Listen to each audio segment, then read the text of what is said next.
Thank you so much, Sally Jo. So my dear friends, a very, very heartfelt welcome to this almost circle of love that I see here, or two semicircles of love. And as you always know, I'm borrowing from Maulana Rumi, that 13th century sage who said, please, who actually uttered, please come out of the circle of time and enter the circle of love. And of course, I repeat this again and again and again. So once again, a very heartfelt welcome to the wonderful people who are present here and those on Zoom. On this beautiful sunny day, I've already got my tan. I hope you go out and get your tan also. So I believe now you will talk a little bit about the theme. Oh, by the way, we can't start unless we do one thing here. Very critical thing. Yes, yes. So my dear friends, this becomes official only when I ring the bell. Then you are officially convened. It takes two to do this.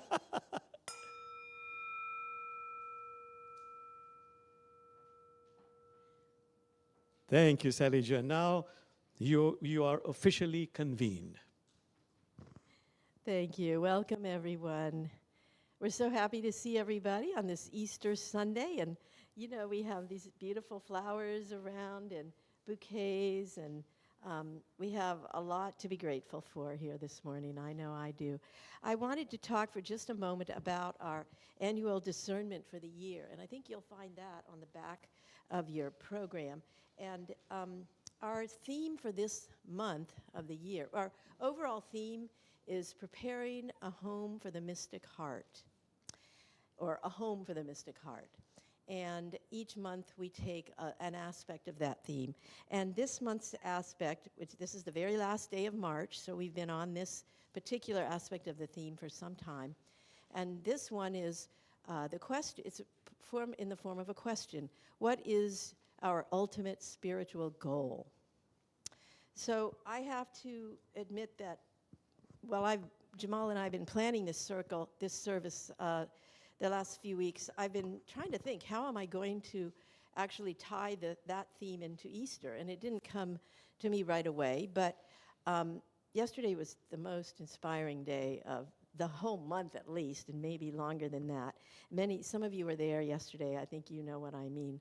And this morning, I woke up with a real whole new energy surging within me. And during my prayer time in the morning, which I do every morning, this verse from the Quran came to me that I think is it just perfectly connects our theme for the month with our theme for this morning, I believe. So let's see what you think.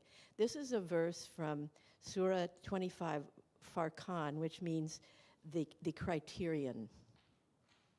And I will render it I will take a rendering of it in English from Camille Helminski. And it goes like this. In the name of God, the infinitely compassionate and most merciful. God, it is God who has created the night as a garment for you, and your sleep as a respite, and who has caused every new day to be a resurrection. Repeat that. God it is who has created the night as a garment for you, and has created your sleep as a respite, and the night as a garment for you, and who causes every new day to be a resurrection. And I felt that this morning in my heart, and I want to see if I can help. We want to see if through this service we can help you create that feeling of a resurrection. Because our theme for the service today is resurrection and renewal. And we are looking at and pondering at, and we'll have some time to talk about with each other in small groups, what is this whole concept of resurrection to each of us? Because if each new day can be a resurrection, then certainly for each person, it will mean something very personal. And in my own heart, I felt like this morning that's part of my own personal spiritual goal, to experience each new day as a resurrection.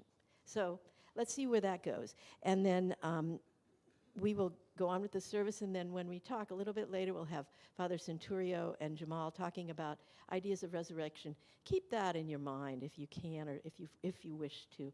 How does this apply to me and my own sense of renewal that I have in my life? Okay, thank you. So I think, George, you're going to start us off with something.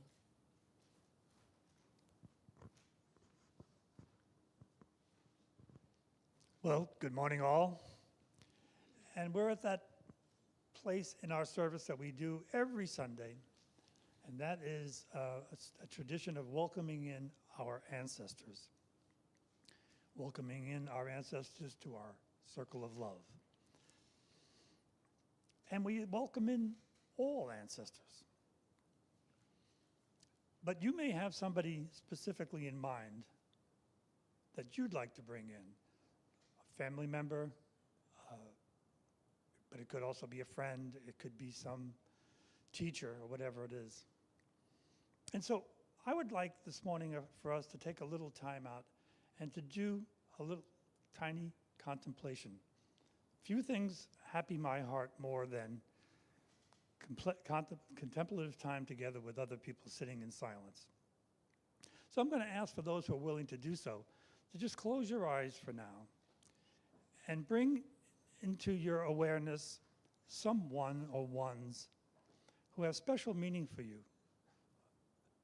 Some ancestor that you would like to participate in today's service. Maybe someone who brings inspiration, somebody who brings comfort, somebody who brings strength. But try to bring them close. Try to bring them into focus. Try to see what they're wearing. And I'll be silent.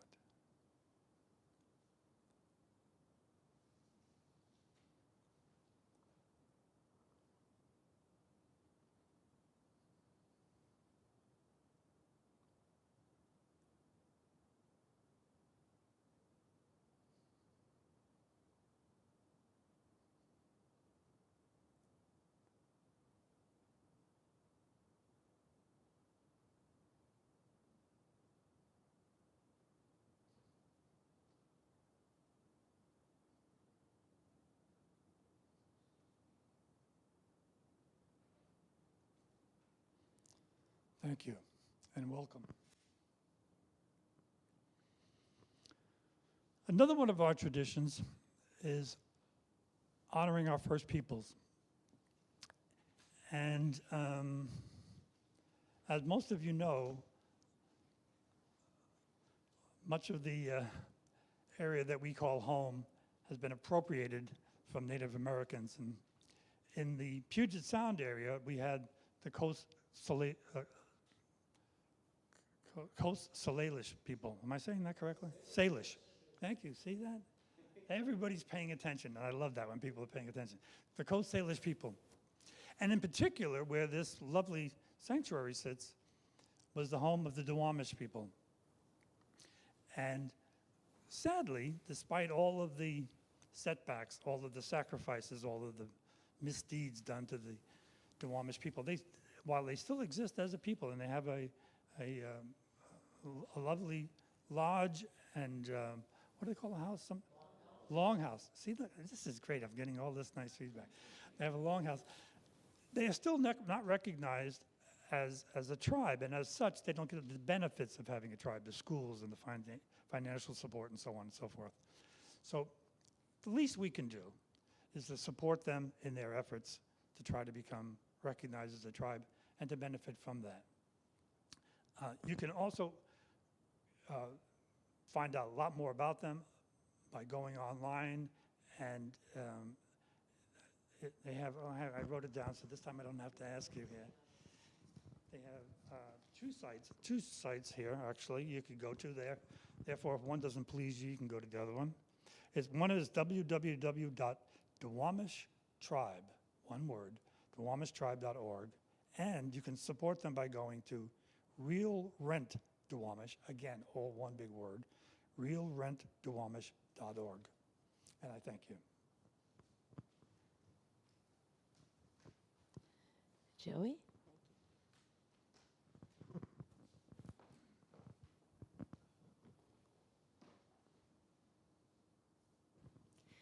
I've been asked to offer something to the Divine Feminine this morning. And I thought about it a lot this week. I looked through various texts and poems, and nothing was really striking me. I even wrote something, didn't quite fit. And then it hit me, well, it's Easter, so who better than Mother Mary? So that inspiration came to me, and I wanted to even say, this is kind of strange. So in my search, I found this book, and it's called Divine Mother. And I only found it on Friday. And I found it on Amazon, and they said that they would have it here by Sunday. And I thought, oh, there's just no way I'll have it in time for the service. Well, the Divine stepped in, and at 8 o'clock this morning, this was delivered to me. And so I flipped through it, and I found something. And I'm going to do 2 offerings this morning to the Divine Feminine. The first one is a traditional prayer, and the second one is less traditional, and it's in here. And in a moment, I'll ask Lila to join me in the second contemporary offering, and then we're also going to ask your participation. Okay, so here goes.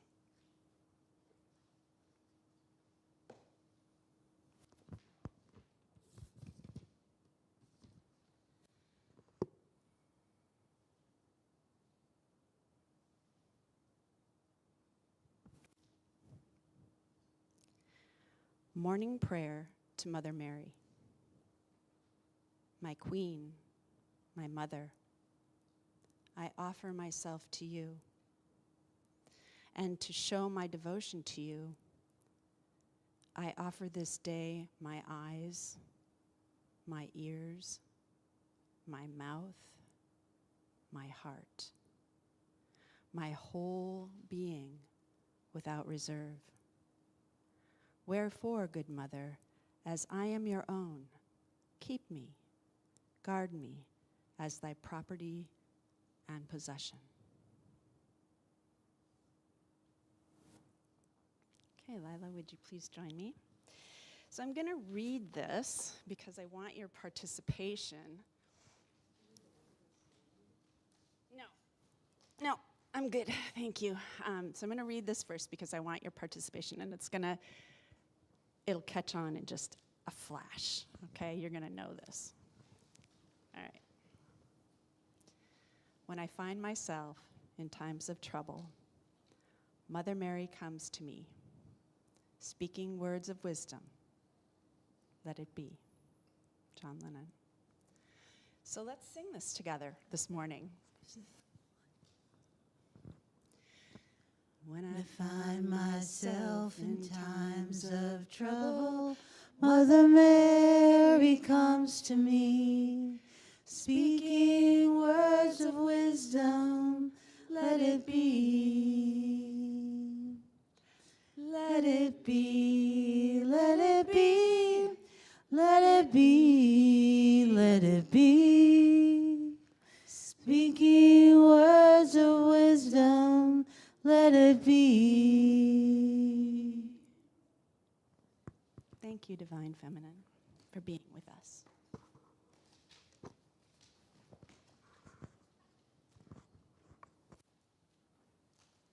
Thank you so much, George and Joey. That was beautiful, Joey. I just can't help. I always have Karen's presence in my mind when we celebrate the Divine Feminine, because it was Karen Lindquist, Reverend Karen Lindquist, who introduced me to the concept of the Divine feminine and who brought me through many years of teachings around that. And she would have loved that, Joey. She would have loved that, Lila, and would have been very delighted by the opportunity to sing that together. So thank you for thinking of that. And then I'm going to play a piece. I wanted to talk just for a second about the piece I'm going to play. Just introduce it real briefly. This is a short piece by Claude Debussy, the French Impressionist composer. And it's called in French, which I don't speak French, so I'm not going to try to say it in French, but in English, it's translated as The Girl with the Flaxen Hair. And ever since I met Karen, and when I met Karen, she did have flaxen hair, and this beautiful long flaxen hair. Some of you have seen pictures of her earlier time. And the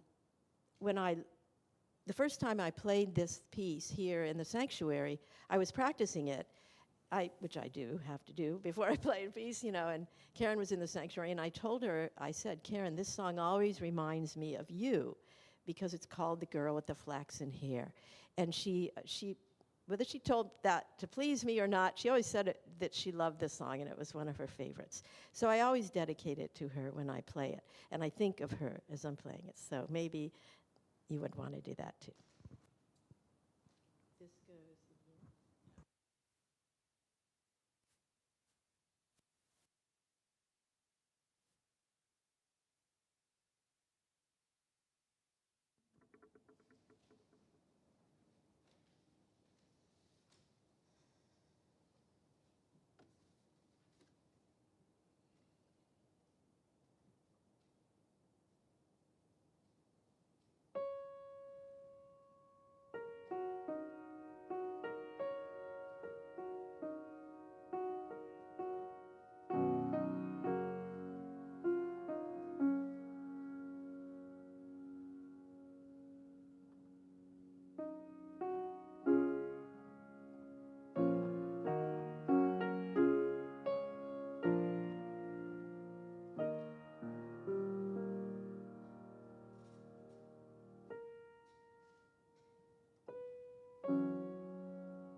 Good morning, everybody.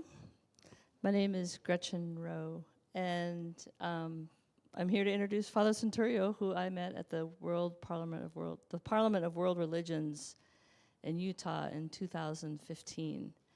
And since then, he's become like my beloved brother. And he's traveled here, I've traveled to Uganda probably 8 or 9 times. And together, we have a symbiotic relationship where we give each other energy, and we've done some really incredible projects with the energy, like I was saying yesterday at Karen's service, the energy of Interfaith Community Sanctuary, which has really, when I went to Uganda, I traveled with Interfaith Community Sanctuary in my heart and soul. And I think that has been felt in Uganda. So let me just read a little bio about Father.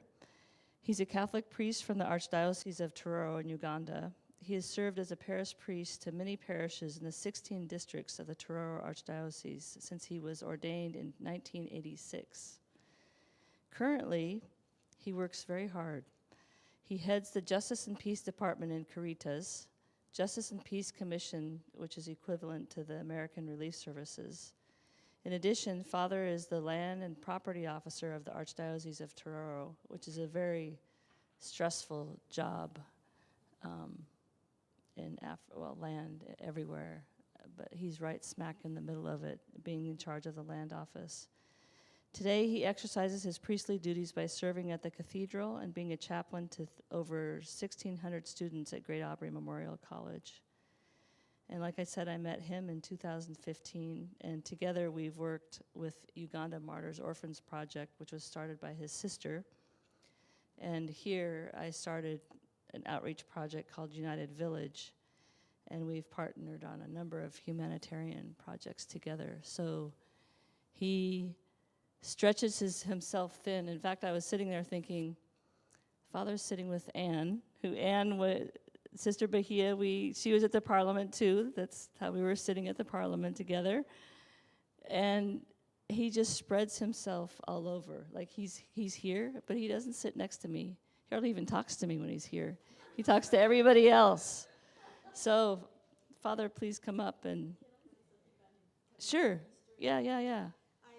I particularly want to, this is Easter Sunday, and I'm sure we all know that in the Christian church, and especially in the Catholic church, this is a very precious day, probably one of the most precious day of the year. And Father Centurio is here with us, and I'm not sure where did he go?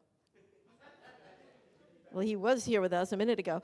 I was so worried his bishop wouldn't allow him to come on Easter Sunday, that here he is with us, and we're so delighted to have him. Welcome, Father. Thank you, Salijo.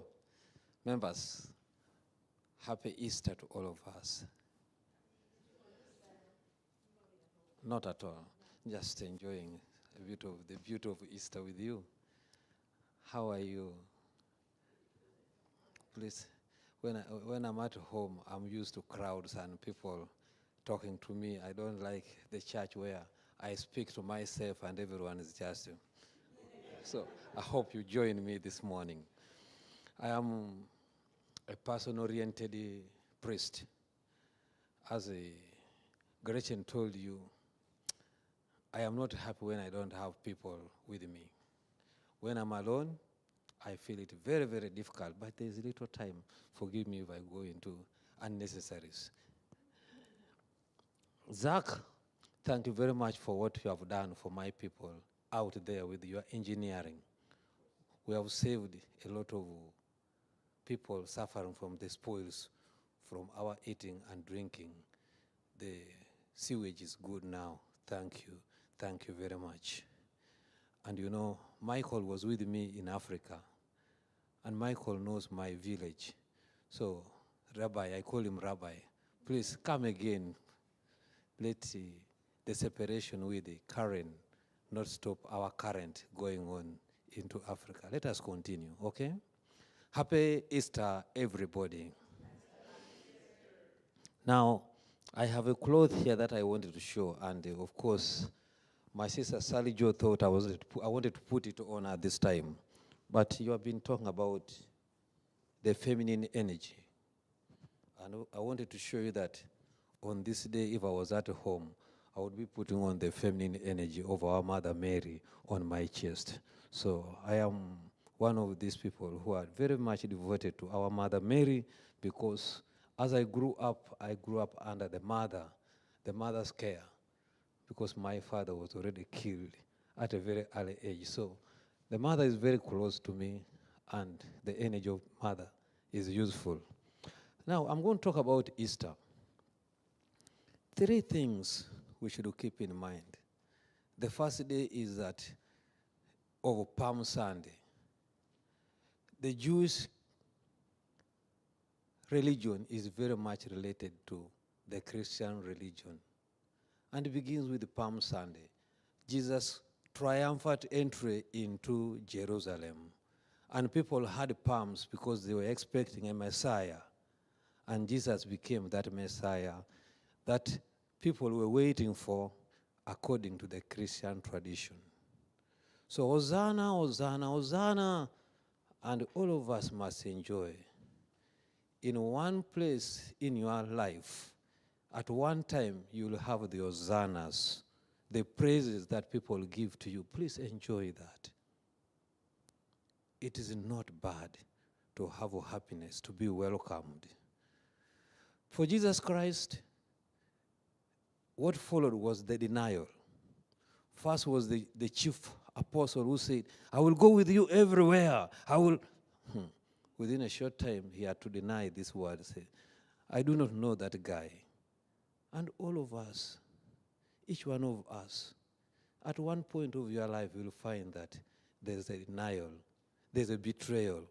Judas comes and says, and sells you off for what we don't know. But you know that as a person in your life, betrayal and denial of each other can be something which we meet in our lives. And Jesus, in his own life, has shown us that. So that is the first episode of our Christian faith as Christians, which we celebrate at Easter time. The second phase is the institution of the Eucharist and the washing of the feet.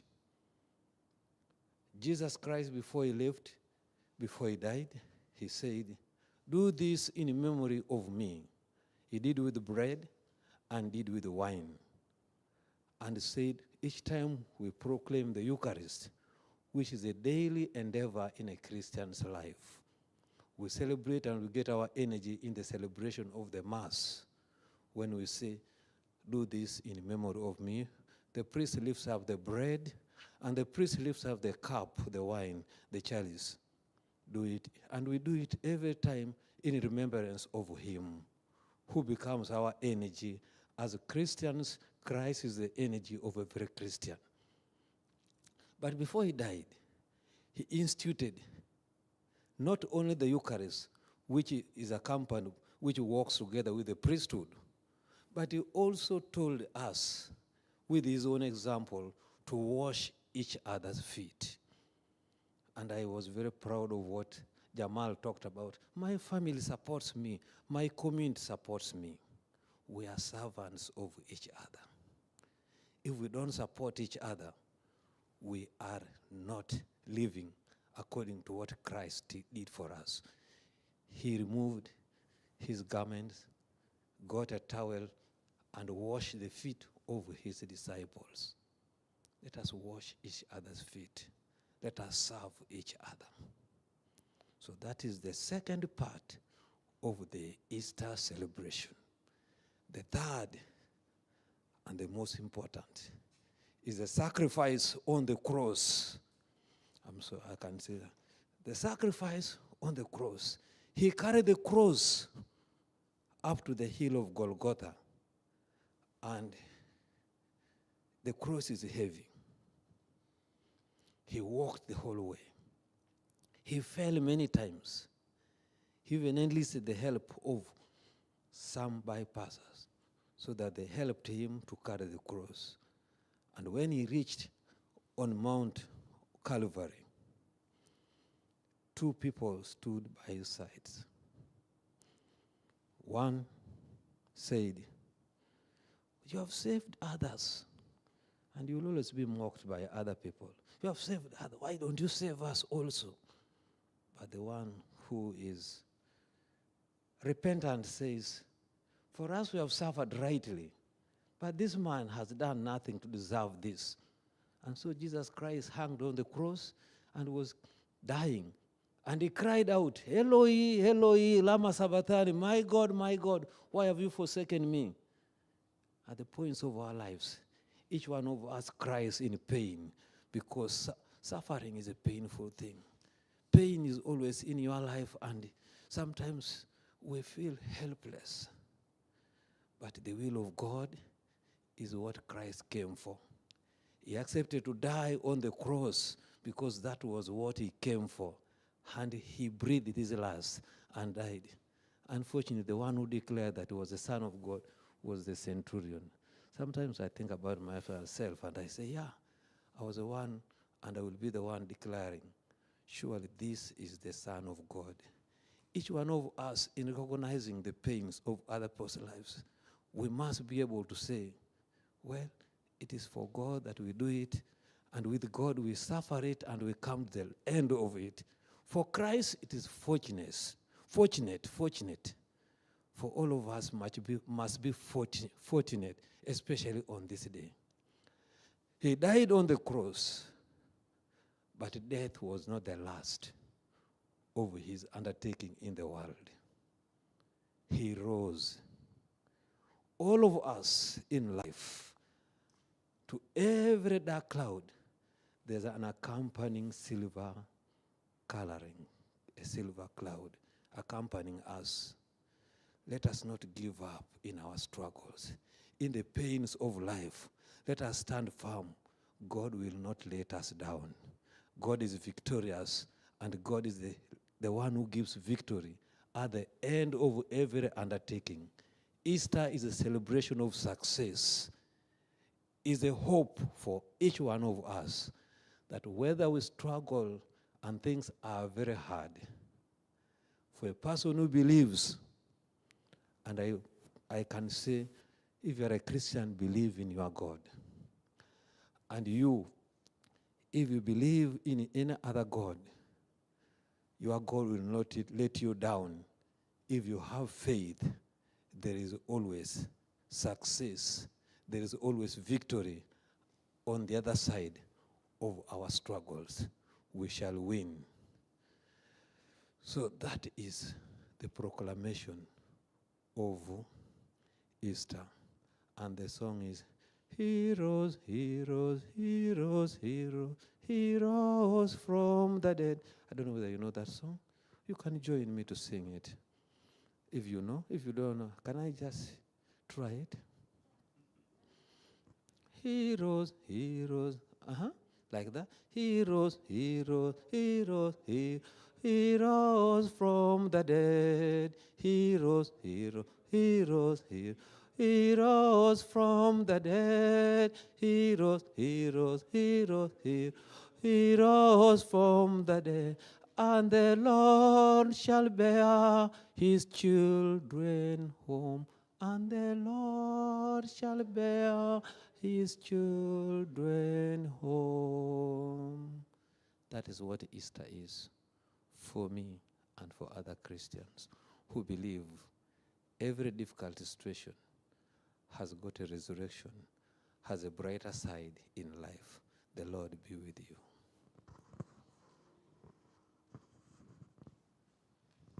Thank you so much, Father. That was beautiful. Wow.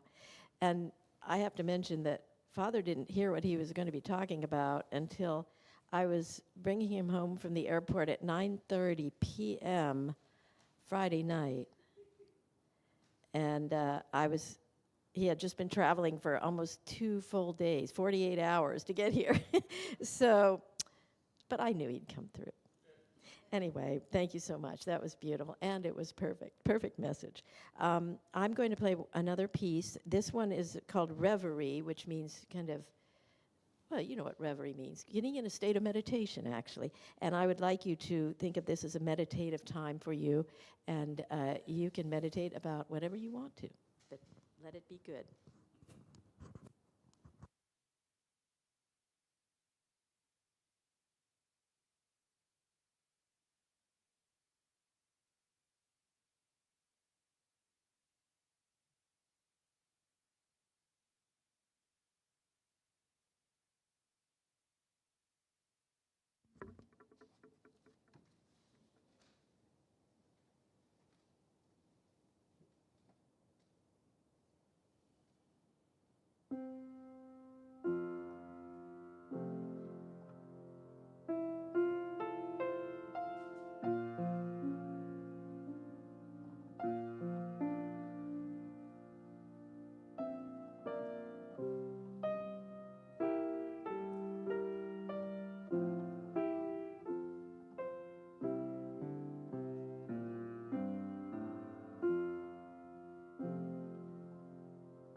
Jamal?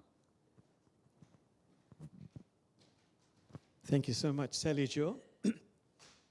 So, my dear friends, first of all, I want to say how grateful we are that Father Centurio is visiting us all the way from Uganda to celebrate our community and also to celebrate that wonderful service we had for our beloved Karen Lindquist. So thank you so much for being here. You know, I was saying yesterday that our beloved Karen Lindquist always told me, Jamal, if you have one primary fault, you talk too much. Keep it short. So I will uncharacteristically keep it short. Let me start with two songs, if I may. The first one is to honor Jesus, peace be upon him. Ya Habib, Salam alaikum. Oh beloved, in this case, oh beloved Jesus, peace and greetings be upon you. Some of you know this tune. Ya Habib, salam alaikum. As we keep Jesus, peace be upon him, in our hearts. Ya Habib, salam alaikum. Ya Habib, salam alaikum. Ya Habib, salam alaikum. Ya Habib, salam alaikum. Ya Habib, salam alaikum. Ya Habib, salam alaikum. Ya Habib, salam alaikum. So on this sacred day, let's send our heartfelt salams. With fervency, we send it to Jesus, peace be upon him. And then if you mention Jesus, we have to mention Maryam, Mary, who has an entire separate chapter in the Quran. Which chapter is that? Yeah, chapter of Maryam, 19. 19. Chapter 19. The entire chapter is on Mary. She's called the holiest of the holy in the Quran. So let's do a chant we're familiar with, sending her peace and greetings. Hazrati Bibi Maryam, Assalamu alaikum. Assalamu alaikum. Assalamu alaikum. And we pause and she replies, Wa alaikum assalam. Wa alaikum assalam. Again to Mary. Hazrati Bibi Maryam, Assalamu alaikum. Assalamu alaikum. Assalamu alaikum. Wa alaikum assalam. Wa alaikum assalam. One last time. Hazrati Bibi Maryam, Assalamu alaikum. Assalamu alaikum. Assalamu alaikum. Wa alaikum assalam. Wa alaikum assalam. Becoming very still, keeping Jesus and Mary in our hearts, peace be upon them.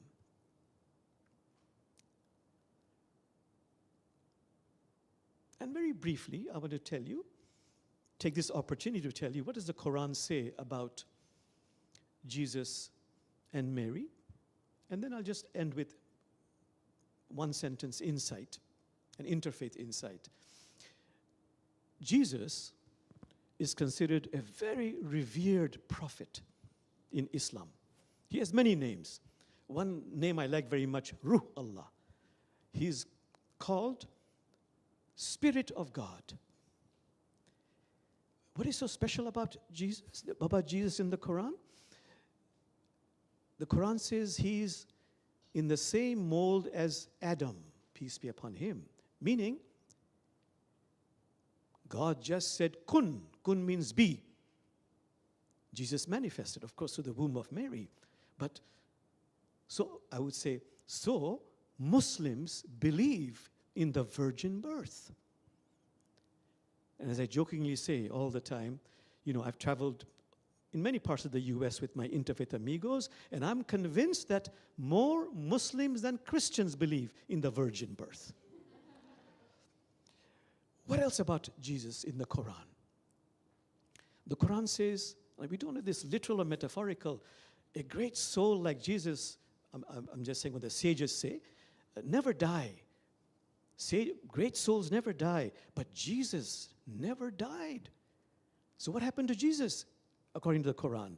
When Jesus felt so hurt, wounded, Allah, who is the God of all of humanity, made Jesus rise up into the embrace of God. So Jesus, unlike all the other prophets, never died. What more? Who will come down to earth before end times and create justice all over the world? It won't be Muhammad, it won't be Abraham, it won't be Moses. Who will it be? It will be, according to Islamic tradition, it will be Jesus, who will come before end times. What else is so special about Jesus? Prophet Muhammad said, peace be upon him, that every human being has, although the human being is very noble, fitra, but out of a cosmic design, every single human being has what is called the slinking whisperer, out of a divine design. And what does that mean, out of a divine design? To help us make the right choices, because Allah also infused every single human being with free will. So as the sages say, without a devil to test you, how could you build your spiritual muscles of sincerity, love, compassion, capacity to forgive? It's a world of opposites. So every single human being has the slinking whisperer out of a cosmic design. But Prophet Muhammad said there were two people who never had the slinking whisperer in their hearts. Who are they? Who are they? Who are they? Jesus and Mary. What about you, Muhammad? You have this slinking whisper? He said, yes, yes, yes. But don't worry. I see you're very worried. Don't worry, because I made the slinking whisperer a Muslim. And Muslim really means, the large core meaning of Muslim is anyone who is surrendered to God. Islam means to surrender in peace, and the Quran suggests, what are you surrendering to God? You're surrendering your attachment to your ego. Okay, very quickly, I said I'll be very short. Mary, who is called, as I said, the holiest of the holy among women. This is all metaphorical, but it's in the Quran. Mary suffered birth pangs. She felt very forlorn, very lonely. And the Quran says she retreated to a very secluded place. And there was a withered, dead date palm that magically came to life and offered her dates, offered her sustenance. And magically a stream appeared at her feet, offering her water, again for her nourishment, for her nurturance. And then she gave birth to Jesus. So what is the lesson here? We'll all suffer birth pangs, meaning we have to connect, we have to awaken to our inner Jesus. That's a primary mission of the reason why we are planted on planet Earth. Why are we here? Two reasons. One is to awaken, to connect with, to bond with our inner Jesus. The other one is to be of service to God's creation. And the sages say it requires the womb of a Mary to give birth to your inner Jesus. Meaning it requires the divine feminine qualities of, in Arabic, there are three words particularly that are relevant here that are feminine in Arabic. One is hikmah, meaning wisdom. It requires wisdom. The other one is rahmah, meaning compassion. The root word of rahmah is the womb. And the third word in Arabic is dhat, D-H-A-T, meaning the essence of everything. And the essence of our life is really, among other things, to give birth to our inner Jesus. And how do you do that? Prophet Muhammad said, know thyself, and you shall know thy sustainer, your inner Jesus. Die before you die. Die to all that is false within you before you die a physical death. And the Quran goes on. Quran says, purify your heart. In fact, the Quran says, when you have negative, evil thoughts and you do terrible things, it creates a rust on your heart. It separates you from your inner Jesus. You have to polish it, take the rust away. And Prophet Muhammad said, for every rust there is a polish. And the polish for the rust of the heart is remembrance of God. Meaning use God's solvents to cleanse the heart. Patience, compassion, love, forgiveness. Not easy. Like Rumi says, Jamal, if you get irritated by every rub, how will the mirror of your heart ever be polished? And the Quran says, there's more. You've got to open your heart, break open your heart. The heart is mentioned 132 times in the Quran. Open your heart. So I love this saying by Rumi, who elaborates. He says, Jamal, take a pickaxe and break open your stony heart. The heart's matrix is glutted with rubies. Springs of laughter are buried in your chest. So let me end by saying this insight, which is in all traditions, that we have to awaken to what? To our higher self, to our inner Jesus, to our Buddha nature. The Buddha was asked, Buddha, Gautama, his name is Gautama, Siddhartha Gautama, are you a god? Or are you a magician? Are you a saint? Are you this? He said, no. I am simply awake. And the Buddha's last words before he died was, be a lamp unto yourself. Work out your salvation with diligence. In Taoism, they say, Jamal, if you get to know others, you become wise. Get to know yourself, you become enlightened. I'll end with this wonderful poetry by Mirza Ghalib from South Asia. He says, Jamal, you got to do this work, but remember one thing. Your face was dirty, but you were obsessed with cleaning and cleaning and cleaning and cleaning your mirror. Focus on your face and awaken to your real face. Within you is your inner Jesus. May we all awaken to our inner Jesus. Amen. Thank you so much, Jamal. Okay. So the next part of our service is something we try to do every fifth Sunday of the month, when we have a fifth Sunday. And that's some small group discussions. And we have two questions we're going to ask you to contemplate in your small groups. And we have the chairs arranged like this, so it'll be easy, I think, to pull into groups of 3. And I would like you to try to be with someone you don't know intimately, you don't know well. There are a lot of people here. Pick somebody you didn't come with or you aren't very close to. And try to make sure, we'll give you a minute to do this, make sure there's at least one male and one female person in your group. So there'll be 3 people. So there'll be maybe 2 men and 1 woman, or 2 women and 1 man, but I think it'll work out. We have a pretty good balance here.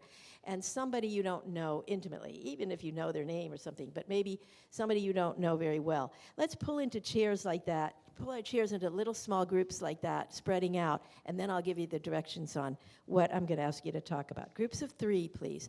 And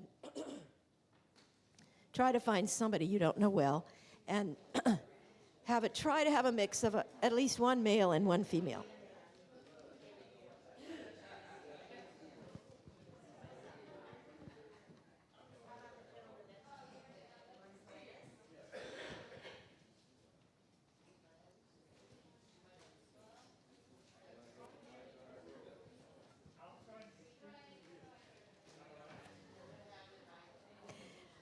Sometimes we have an abundance of women, but I think we have quite a few men today. Maybe Day, this group needs a male figure here.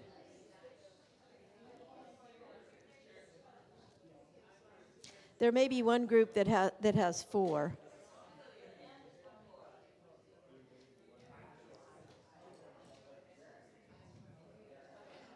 Oh, do you need another? Day is a 4th. Do you have it? Do you need another person?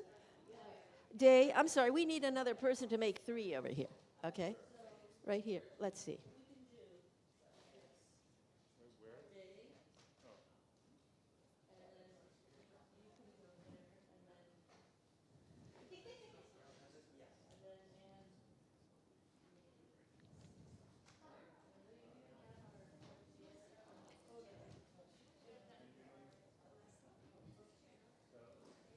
Okay, 3, 3, 3, 3. Very good. You might scoot a little bit around so your Oh, you got this on there. All right, well, that's it. Okay, thank you. So you can share your names a moment. Let's do that first. Tell each other your names.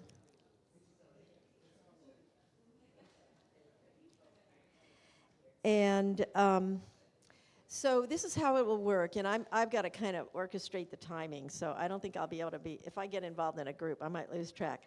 But what we'll do is, I have 2 separate questions, and each question I'd like everybody in the group to address for about 2 minutes each. 2 minutes it's not a long time, but it's enough to get a little bit into what your answer to the question might be. And we'll all take just a minute at the very beginning to contemplate the question and think about what we might say about it so that you can really listen to each other when the others are speaking rather than worry about what you're going to say about it. Let it come freely. If they're not like earth-shattering questions, they're just contemplative questions. The first question, and these relate to, I hope you'll see how they relate to the theme of our Sunday, is what personal spiritual qualities would you hope to have blossom within yourself? What personal spiritual qualities would you hope to have blossom within yourself? So let's everybody just think for a minute about that.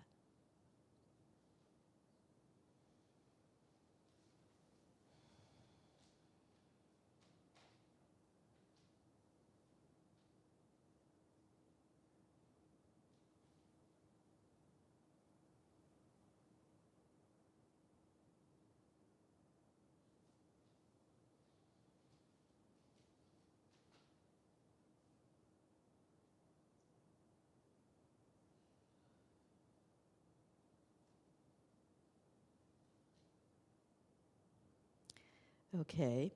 Now, if you would take turns as you go around the circle, and each person spend about 2 minutes, and I'll ring the bell every 2 minutes. So I'll ring the bell to start, and then when you hear the bell, the person who's speaking kind of finish your last sentence and move on, okay? So you decide who's going to start, and let's begin.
Okay. So I don't think there's any group with 4, so I hope everybody had a chance to say a little bit about that.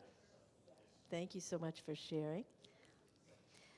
The second question I'd like us all to think about, well, it sort of has 2 parts. And again, I'll give us time to think about it personally and individually first. I think that helps for when our time comes to speak. They're interrelated. It's this question. And I might give you 3 minutes on this instead of 2. So you have 2 parts to it. Let's see what happens. Was that about the right time? Everybody had a chance to say something meaningful. Okay. The second question is, what in your life renews and nurtures you? And how do you accomplish that or express it? So what is it, first of all, in your life that you experience as renewal and nurturing? And then the corollary to that is, how do you get it or do it or whatever it is, find it or express it? Okay, so let's sit and think for a minute about that. What in our life renews and nurtures us, and how do we accomplish and express that?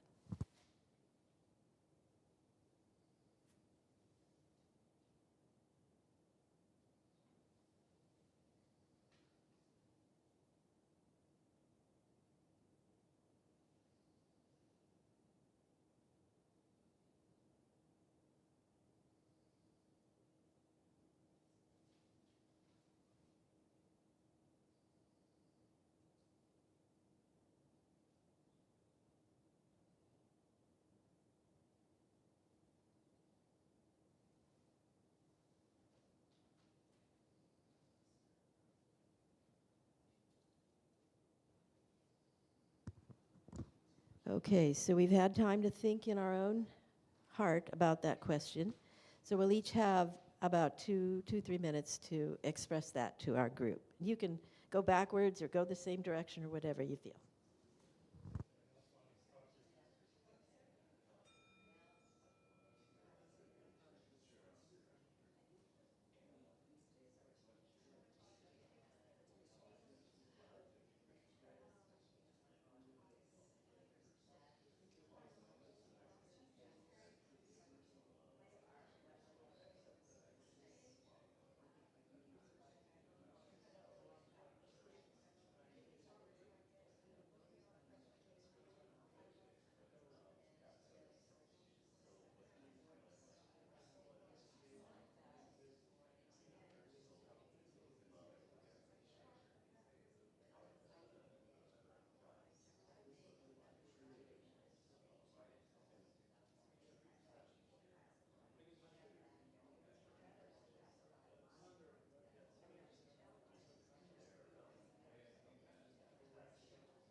So take a minute to thank your partners, your people who shared with you and were vulnerable. I love this practice. It's one of my favorite times of the month. And then if you can, bring it to a close and kind of carefully bring the chairs a little bit back into our formation. We just have a few things before we end here today. We're almost ready to reconvene downstairs for some refreshments in just a few minutes.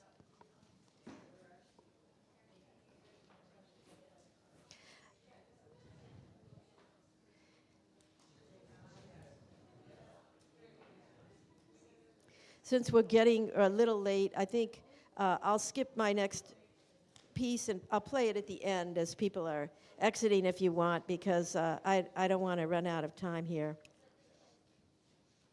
And although I love that piece, I will play it, but we'll do it in a few minutes.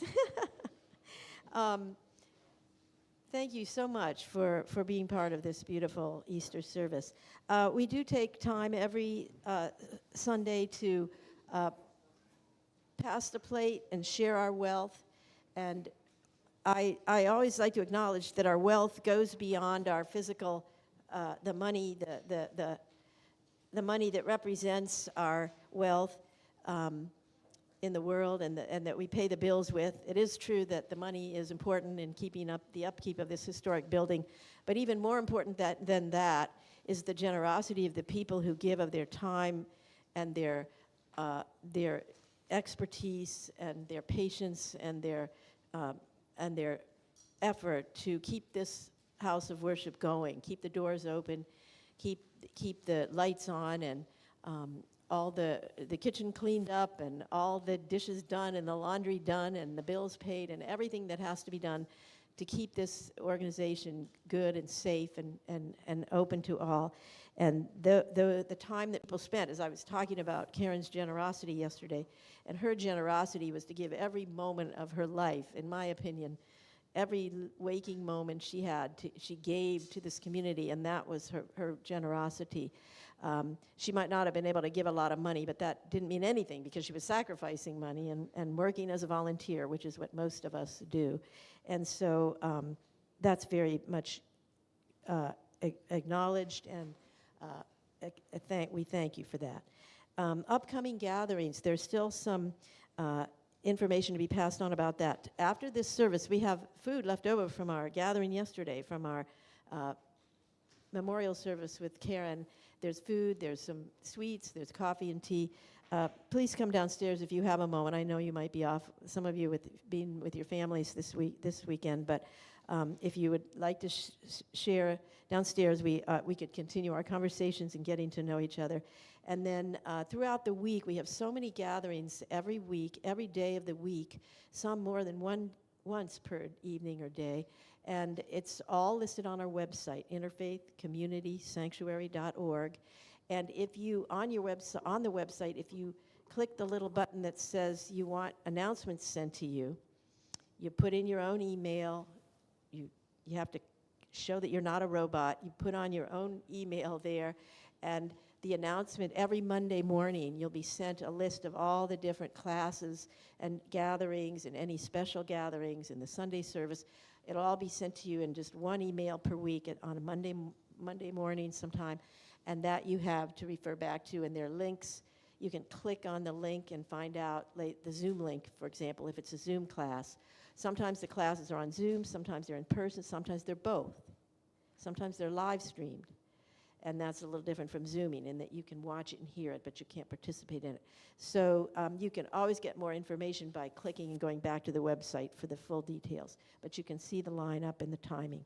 And we have meditation groups. We have the Sisiwa Circle, the Native American Women's Group, Medicine Circle. We have study classes that study different books, the Eckhart, Meister Eckhart group that meets once a month. We have the Masnawi group.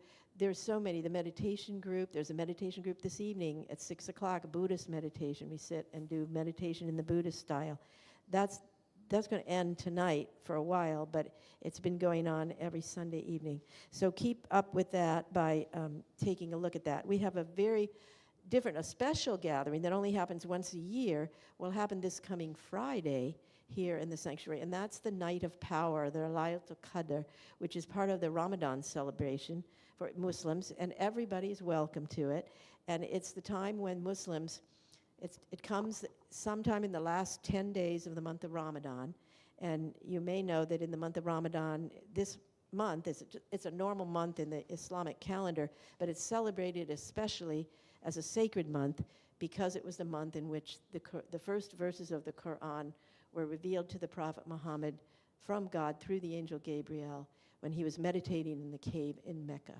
And so that evening, that's called the Night of Power or the Night of Destiny, that evening, nobody knows exactly which evening, but it was towards the end of Ramadan. It was in sometime, we believe, in the last 10 days of Ramadan. So most Muslims do pick one of those days, and they celebrate that evening with a very special service, and then prayers and meditation, sometimes into the night, sometimes all the way through the night.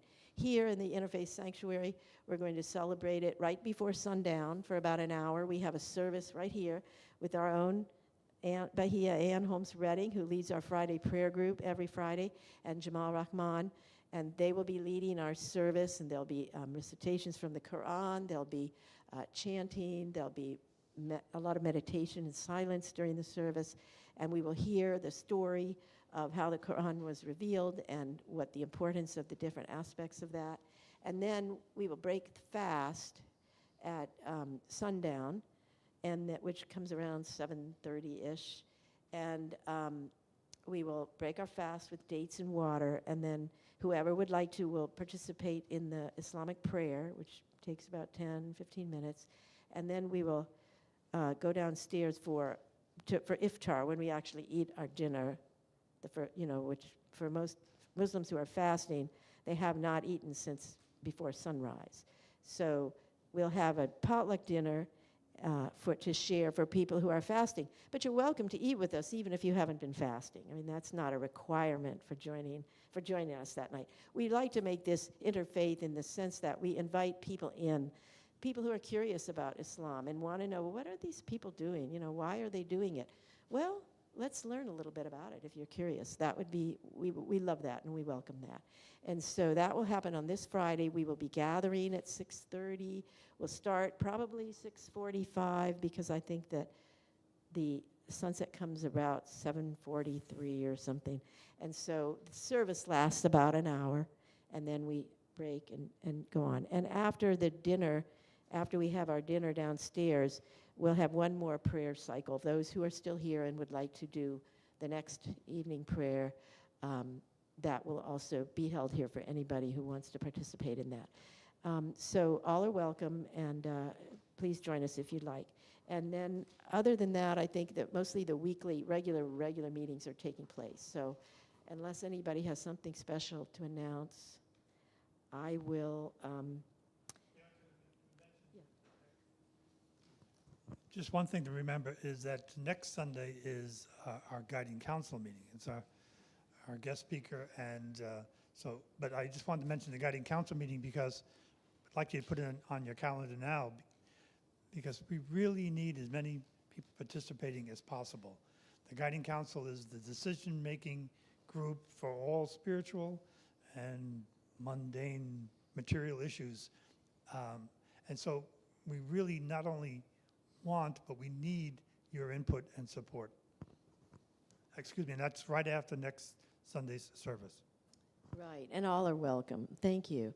Thank you, George. And also, like you said, we have our guest service next Sunday too. So we've invited Avalon, I forget her last name, from the Mevlevi order, and she's coming to talk next Sunday. So I think we'll say goodbye to our viewers. Maybe they've already left because of our talking circles, but in case they're still there, and I hope they did hear about the announcements, we will unconvene everybody, and we will go into just a brief time for sharing